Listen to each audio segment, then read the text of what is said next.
천하통일. 지금 이 순간 여러분의 눈앞에 펼쳐진 것은 단순한 조각상이 아닙니다. 8,000명의 실제 인간의 얼굴을 하나하나 본떠 만든 8,000개의 테라코타 병사들입니다. 그들은 지금도 땅속에서 완벽한 대형을 유지한 채 서 있습니다. 2200년째 말입니다.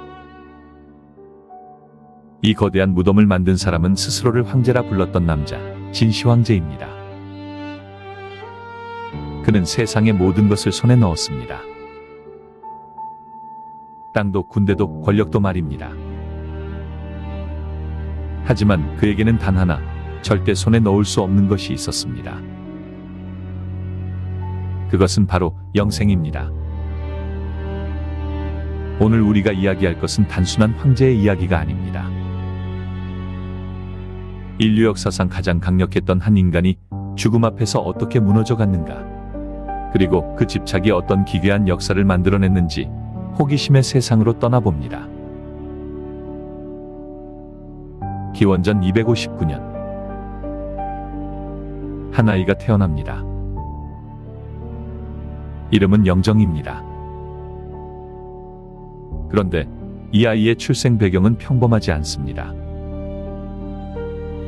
그는 적국의 수도에서 태어났습니다. 아버지는 볼모로 잡혀있던 진나라의 왕자이고 어머니는 출신이 불분명한 여인입니다. 훗날 역사가들은 수군거립니다.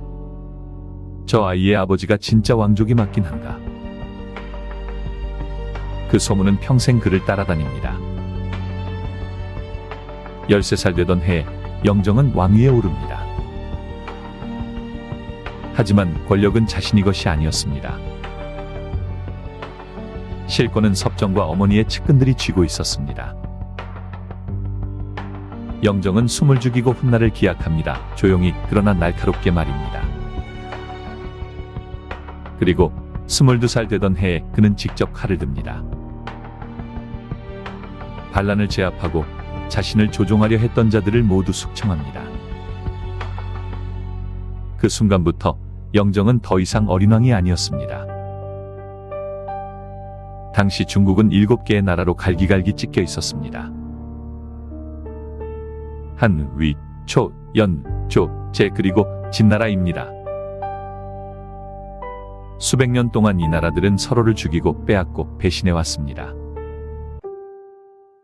진나라의 영정은 결심합니다. 모두 내 것으로 만들겠다. 단순한 야망이 아니라 천하통일을 위한 철저한 계획이었습니다. 영정은 다른 나라와의 외교를 이용해 돈으로 적의 신하를 사고 간첩을 심어 내부를 무너뜨립니다. 그 다음 군대를 보냅니다. 기원전 230년 한나라 멸망, 기원전 228년 조나라 멸망, 기원전 225년 위나라 멸망, 기원전 223년 초나라 멸망, 기원전 222년 연나라 멸망, 기원전 221년 마지막으로 제나라를 멸망시킵니다. 단 10년 만에 그는 천하를 통일했습니다. 그리고 이렇게 선언합니다. 나는 사망오제를 뛰어넘었다. 나를 황제라 부르라. 중국 역사상 최초의 황제인 진시황제가 탄생하는 순간이었습니다. 진시황은 세상을 얻었습니다. 그런데 이상한 일이 벌어집니다. 황제가 된 그날 밤부터 진시황은 악몽을 꾸기 시작하며 잠을 이루지 못합니다. 진시황은 생각합니다. 나는 모든 것을 가졌다. 하지만 언젠가 이것을 잃을 수도 있다. 그 생각은 마치 독버섯처럼 천천히 퍼져나갑니다. 권력이 클수록 잃는 것이 더 두려워지는 법입니다. 그리고 그 두려움의 끝에는 언제나 죽음이라는 단어가 있었습니다. 실제로 진시황을 향한 암살 시도가 3차례나 있었습니다. 첫 번째는 칼이었으며 두 번째는 독이었고 세 번째는 쇠뇌였습니다. 쇠뇌는 지금의 작살총과 같은 것으로 당시 기준으로는 총과 같은 혁신 무기였습니다. 진시황은 3번의 암살 시도에서 살아남았지만 이후 그의 삶은 완전히 달라지기 시작합니다.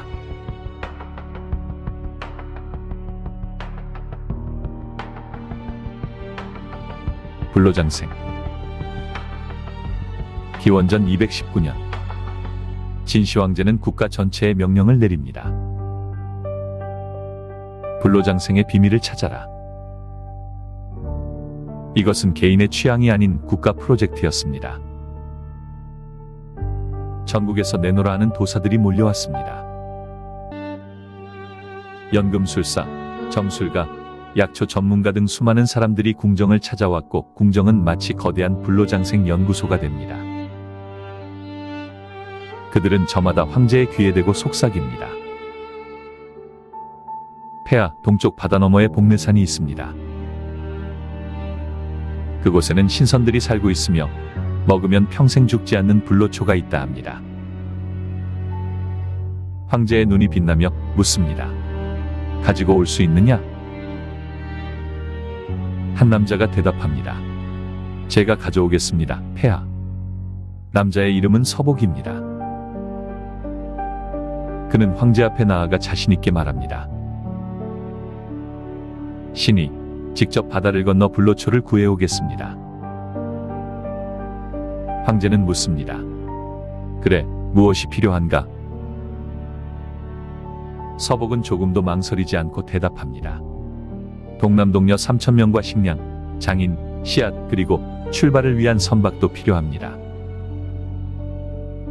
당시로는 어마어마한 요구였지만 황제는 허락합니다. 서복의 함대가 출발합니다. 수천 명이 바다로 나갔습니다. 그리고 돌아오지 않습니다. 황제는 기다립니다. 1년, 2년, 3년. 소식이 없습니다. 그러다 몇 년 후 서복이 홀로 돌아와 말합니다. 폐하, 복례산을 찾았습니다. 하지만 바다괴물이 막아 불로초를 가져오지 못했습니다. 활을 잘 쏘는 궁수들이 더 필요합니다. 진시황제는 또 허락합니다. 서복은 다시 수천 명과 많은 물자를 배에 싣고 출발했으나 이번에는 영원히 돌아오지 않았습니다. 서복은 어디로 갔을까요? 전해오는 기록은 서복은 일본 열도에 도착했고 그곳에서 새로운 나라를 세웠다고 합니다. 실제로 일본 곳곳에는 서복이 상륙한 곳이라는 비석이 지금도 남아 있습니다. 진실은 알 수 없지만 한 가지는 확실합니다. 황제는 역사상 가장 웅장한 규모의 사기를 당한 것입니다. 서복이 사라진 이후에도 황제는 포기하지 않았습니다. 이번엔 다른 방법을 씁니다. 연금술사들을 동원한 새로운 신약입니다. 수온입니다, 폐하. 수온은 당시 특별한 물질이었습니다. 액체이면서도 금속처럼 빛났고 물처럼 흐르지만 사라지지 않습니다. 사람들은 믿었습니다. 수온을 먹으면 신선이 된다. 황제는 매일 아침 소량의 수온을 복용하기 시작합니다. 처음엔 아무 이상이 없어 보입니다. 하지만 몇 달이 지나면서 이상한 증상들이 나타납니다. 손이 떨리고 판단력이 흐려지기 시작한 것입니다. 감정 기복이 심해지고 잠을 이루지 못했지만 진시황제는 알지 못했습니다. 지금 자신이 서서히 중독되고 있다는 사실을 말입니다. 영생을 위해 먹은 것이 오히려 죽음을 앞당기고 있었습니다. 아이러니하게도 황제의 불로장생약은 오히려 황제를 죽이는 독약이었습니다. 수온 중독이 진행될수록 황제의 정신도 무너져 갔습니다. 황제는 암살을 두려워했고 궁궐 270개를 모두 지하 통로로 연결합니다. 어느 방에서 자는지 아무도 모르게 하기 위해서입니다. 매일 밤 황제는 다른 방에서 잤습니다. 자신이 어느 방에 있는지 아는 사람은 세상에 아무도 없어야 했습니다. 만약 황제의 잠자리를 누군가 발설하면 그 자리에서 죽음을 면치 못했습니다. 진시황은 누구도 믿지 않았습니다. 신하도, 장군도, 심지어 가족도 말입니다. 세상에서 가장 강력한 남자가 세상에서 가장 외로운 남자가 되어가고 있었습니다.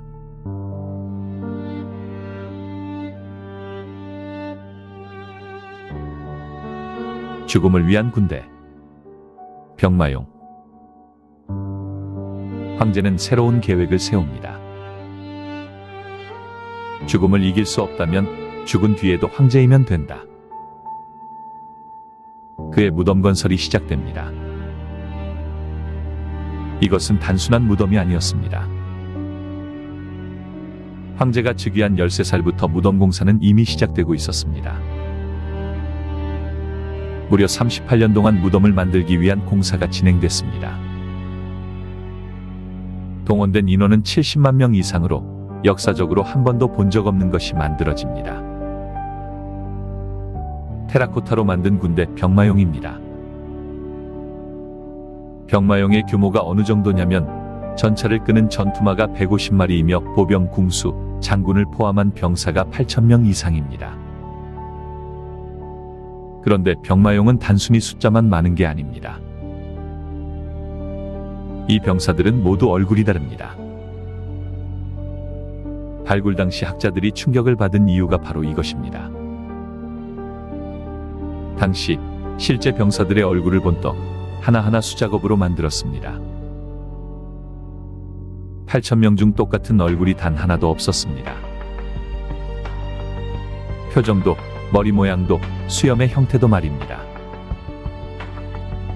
황제는 죽은 뒤에도 진짜 군대를 이끌고 싶었던 것입니다. 그리고 무덤 내부는 어떨까요? 역사서 사기는 기록합니다. 천장에는 별자리가 새겨져 있고 바닥에는 강과 바다가 재현되어 있다. 그 강을 채운 것은 물이 아니라 수온입니다. 황제는 죽어서도 수온강 위에서 영원히 군림하고 싶었던 것입니다. 기원전 210년 황제는 또다시 5번째 전국 순행에 나섭니다. 공식적인 이유는 영토 시찰이지만 속내는 달랐습니다. 그는 여전히 불로장생의 비밀을 찾고 있었습니다. 동쪽 바다를 향합니다. 하지만 이미 그의 몸은 한계에 다다랐습니다. 몸은 서서히 수온으로 중독되어 갔으며 오랜 이동으로 인한 극심한 피로에 길 위에서 황제의 상태는 급격히 악화됩니다. 그는 신하들을 불러 유언을 남기려 하지만 스스로 멈춥니다. 황제가 유언을 쓴다는 것은 곧 자신이 죽는다는 것을 인정하는 일이기 때문입니다. 그는 끝까지 죽음을 인정하지 않으려 했습니다. 하지만 결국 기원전 210년 7월 진시황은 길 위에서 숨을 거둡니다. 그의 나이 49세입니다. 황제가 죽었습니다. 그런데 문제가 생겼습니다. 황제 사망 당시 그의 곁에는 핵심 측근 2명만 있었습니다. 환관조구와 승상이사입니다. 황제의 죽음이 알려지면 권력 다툼이 시작되고 자신들이 제거될 수 있기에 그들은 황제의 죽음을 숨기기로 결정합니다. 문제는 7월에 떼약볕에 시신이 빠르게 부패하기 시작했다는 것입니다. 어마어마한 냄새가 나기 시작했습니다. 조고와 이사 2사람은 기발한 해결책을 씁니다. 마차에 소금에 절인 생선을 가득 실어 썩어가는 황제의 냄새를 생선 냄새로 덮어버린 것입니다. 그렇게 죽은 황제는 수십일 동안 살아있는 척 마차를 타고 수도로 돌아갑니다. 신하들은 여전히 매일 밥을 올리고 보고를 드렸지만 아무도 몰랐습니다. 황제 폐하가 이미 이 세상에 없다는 것을 말입니다. 이는 역사상 가장 기이한 장례 행렬이었습니다. 황제가 죽은 후 환관 조고는 황제의 유언을 조작합니다. 황위 계승자를 바꾸고 황제의 장남을 죽음으로 몰아넣습니다. 전국에서 반란이 일어났고 제국은 내부에서부터 무너지기 시작했습니다. 항우와 유방, 그 이름들이 역사에 등장하는 순간입니다. 진시황이 죽은 지 불과 4년 만에 그가 그토록 영원하길 바랐던 제국은 산산조각이 납니다. 천하를 통일하는 데는 10년이 걸렸지만 무너지는 데는 4년도 걸리지 않았습니다. 그리고 천하 통일을 이룬 진나라는 역사 속으로 사라집니다. 황제가 죽음보다 두려워했던 것이 결국 현실이 되고 말았습니다. 1974년 중국 섬서성에서 한 농부가 우물을 파다가 땅속에서 무언가를 발견합니다. 병사 모양의 도자기 조각이 발견되었습니다. 이후 대대적인 발굴이 시작되고 세상이 놀랄만한 것이 땅속에서 발견됩니다.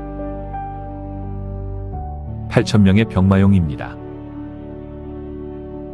2200년 동안 아무도 모르게 땅속에 숨어 있었습니다. 그러나 학자들은 말합니다. 발굴된 것은 전체의 30% 정도라고 말입니다.